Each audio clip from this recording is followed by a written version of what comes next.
观众朋友、网友朋友，大家好，我是付千少。最近，俄罗斯的军事专家和美国的军事专家都对中美航母对抗做出了他们自己的分析判断。那么，美方的分析恐怕有些地方我们还不能全信，不管他认为中国强还是中国弱，他们有他们的观点。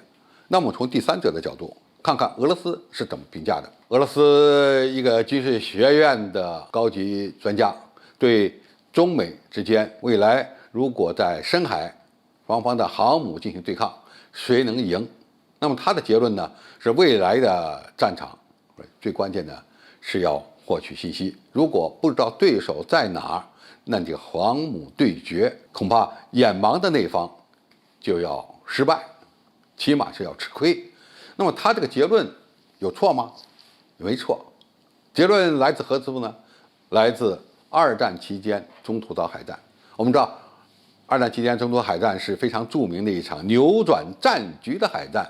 美军在这场海战中呢，一举击沉日军4艘航母，从而扭转了整个太平洋战场的战局。那么，其关键点就在于美军对日本特混舰队的情况了如指掌，在前期破译了他的密码电报，同时后期呢，他们的舰载机又发现了日本舰队所在的位置，而日军的侦察机虽然也出动了，但是最终他没有发现美国的航母编队，甚至呢，他们认为附近没有美国海军的大型航母，最终遭到美国海军舰载机的突袭。那么这个战例可以说非常经典，情报信息往往决定了战斗胜负。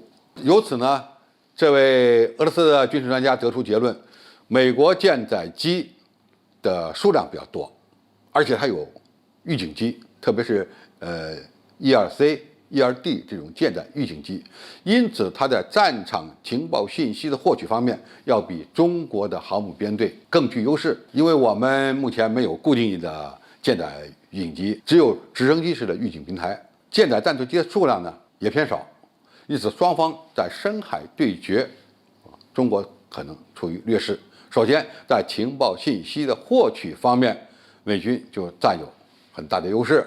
那么，如果双方一旦开战，两个航母编队之间的对决，中国无论是护航舰只还是航空母舰，损失都要比美国大。那么这个说法有没有道理？正确不正确？我觉得呢是存在着一定的偏差的。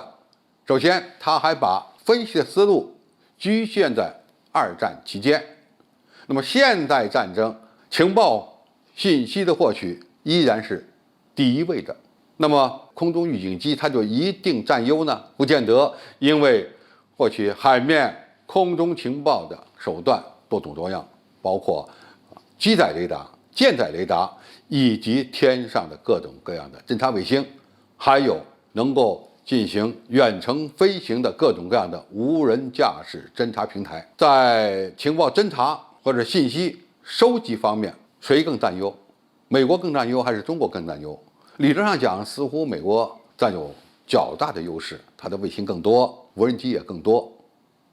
那么，如果战场设置在中国的近海，或者是西太平洋第一岛链、第二岛链之间，甚至呢比第二岛链再往外推一点，那么在这样的一个状态下，谁能够最先发现对手，获取更多的情报，应该说这就不好讲了。因为我们中国既有非常先进的岸基无人机平台，很多无人机是不能从甲板上起飞的，特别是驱逐舰、巡洋舰上，你想起飞一架无人机，而且还飞得比较远，这是很困难。但是在岸上起飞应该没问题。我们的远程无人机种类比较多，而且呢，我们还有世界上第一种飞行速度非常高的无人巴。再加上呢，我们在卫星侦察方面也有很多的手段，包括同步卫星以及在天上运转的卫星。一旦暂时我需要对某一个区域进行监视，就可以迅速的发射这些小型的侦察卫星。那么在战场上，如果损失了这些卫星呢，我又可以进行迅速的补充。可以这么讲吧，在中国的近海附近，甚至是沿海区域，侦察对我们来讲已经不是一个难题了。及时的掌握情报信息，应该说我们有各种各样不同的手段，有天上的，有空中的，有水面的，有水下的。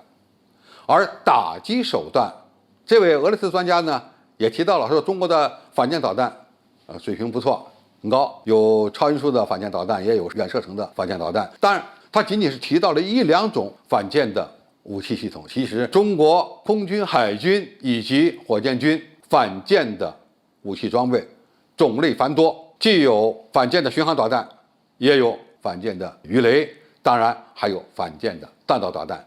这些武器系统射程都非常远，而且射速都非常高，可以说对美军的同类型武器具有碾压式的优势。因此，在中国的家门口发生所谓的航母之间的对决对抗，鹿死谁手应该说是非常明确的。好，今天的介绍就到这里，谢谢大家收看。感兴趣的朋友，我们可以在下面的留言区留言交流讨论。我们下期再见。